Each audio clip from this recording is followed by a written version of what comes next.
মেরে ফেলে, আপনার যদি ভারতীয় আধিপত্যবাদ গুলি করে, আপনাকে যদি হত্যা করা হয়, কিন্তু সেই রক্তের বিনিময়ে যদি আপনি শহীদদের রক্তের বিনিময়ে নতুন বাংলাদেশ গড়ে যেতে পারেন, আগামী 1000 বছর বাংলাদেশের মানুষ নামাজে প্রার্থনায় আপনার জন্য শুধু দোয়া করবে। ঠিক। বুড়ো মানুষটা থেকে শুরু করে শিশু আপনার বক্তৃতা শুনে মাননীয় উপদেষ্টা কতক্ষণ জানেন? যতক্ষণ আপনি জুলাইয়ের জবানে কথা বলেন।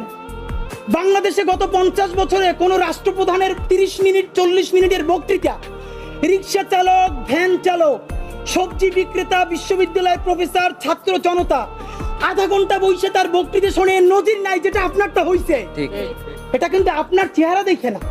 আপনি রাজনৈতিক দল করছিলেন, ফেরও করছেন, কিন্তু এইবার যে আপনার এই বাংলাদেশের পক্ষে হৃদয় নিংড়ে ভালোবাসা, আপনি যখন বক্তৃতা করেন আপনি আর্টিফিশিয়াল কিছু বলেন না, কিন্তু আপনি যখন ঘোষণাপত্র বললেন আপনার চেহারায় আর্টিফিশিয়াল ছাপ। ইদানিং আপনি স্ক্রিপ্ট দেখে দেখে বক্তৃতা করেন, এগুলো আমরা চাই না মাননীয় প্রধান উপদেষ্টা।